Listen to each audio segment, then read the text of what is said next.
6 beautiful हदीस। अल्लाह की जात पर भरोसा करने वाला कभी नाकाम नहीं होता। किसी का राज तलाश मत करो, अगर मालूम हो जाए तो फैलाओ नहीं। कोई भी मुसीबत पड़ने पर मौत की तमन्ना ना करो। इंसान का सबसे बड़ा दुश्मन उनके बुरे दोस्त हैं। किसी को खुश करना नेकी है। अल्लाह उस शख्स को आबाद करता है जो हदीस सुन के दूसरों तक पहुंचाए।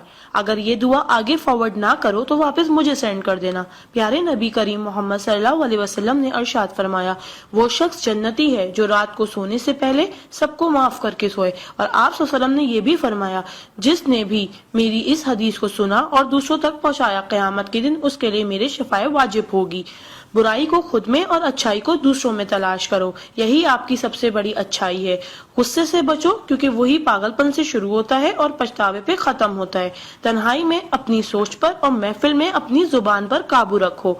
अल्लाह का जिक्र अपने हाथ की उंगलियों में किया करो, क्योंकि जब आप अपनी कब्र के अंधेरे में रहोगे तो ये उंगलियां रोशनी का काम करेंगी। यकीन और दुआ नजर नहीं आते मगर नामुमकिन को मुमकिन बना देते हैं। इंसान अगर 60 साल जीता है तो 31,53,06,000 मिनट जीता है, और इनमें से अल्लाह सिर्फ नमाज के लिए 5,47,500 मिनट यानी कि 60 साल में से सिर्फ 1 साल 1 महीना मांगता है, और हम दे भी नहीं सकते। ताज्जुब की बात है। नमाज को मिस ना करो। जब भी अपनों के साथ बैठो तो अल्हम्दुलिल्लाह कहो, क्योंकि कुछ लोग इन लम्हात को तरसते हैं। जब भी अपने काम पर जाओ तो अल्हम्दुलिल्लाह कहो, क्योंकि बहुत से लोग बेरोजगार हैं। अल्हम्दुलिल्लाह कहो जब तुम तंदुरुस्त हो, क्योंकि बीमार किसी भी कीमत पर सेहत खरीदने की ख्वाहिश रखते हैं। अल्हम्दुलिल्लाह कहो कि तुम जिंदा हो, क्योंकि मरे हुए लोगों से पूछो जिंदगी की कीमत। दोस्तों की खुशी के लिए तो बहुत से मैसेज किए जाते हैं, देखते हैं अल्लाह के शुक्र के ये मैसेज कितने लोग फॉरवर्ड करते हैं। इस्लाम इज अ स्कूल, दीन इज अ क्लास, दुनिया is a campus, we are the student, Quran is syllabus, Ramzan is test, नमाज इज प्रैक्टिकल, मोहम्मद सल्लल्लाहु अलैहि वसल्लम is a teacher, Allah is examiner and कयामत is the date of result. So try to get the first position in this result. Please do not stop forward to all Muslim. Allah की कुदरत को देखो।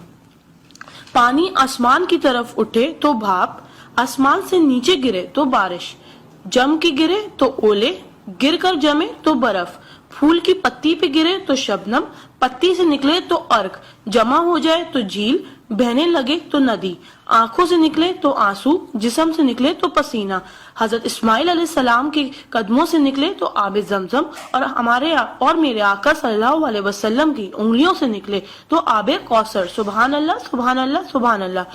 कोई ना जाने जिसे उसी रब जानता है। राज को राज न समझो, वो सब जानता है। अगर मांगना है तो उस रब से मांगो, क्योंकि जुबान पे आने से पहले वो दुआ की वजह जानता है। सुभान अल्लाह। एक दिलचस्प हकीकत, जब नेकी की जाए तो राइट फरिश्ता लिखता है, और जब बुराई की जाए तो लेफ्ट फरिश्ता लिखता है। क्या मजीद पोस्टिंग के लिए आप हमारा पेज ब्यूटिस्तान लाइक करते रहिए। आ जाते वो अमाले दुरूद शरीफ का कसरत से पढ़ना। राइट फरिश्ता 10 नेकियां लिखता है, उल्टे हाथ का फरिश्ता 10 गुनाह मिटाता है, और अल्लाह 10 दर्जात बुलंद करता है। सुभान अल्लाह। आप इस मैसेज को अपने लिए सदका जारिया बनाएं और दोस्तों तक पहुंचाएं। सुभान अल्लाह, अल्हम्दुलिल्लाह, अल्लाहु अकबर पहले सेंड कर दो, क्योंकि जब तक कोई ये मैसेज पढ़ता रहेगा जन्नत में आपका नाम का पेड़ लगता रहेगा। प्लीज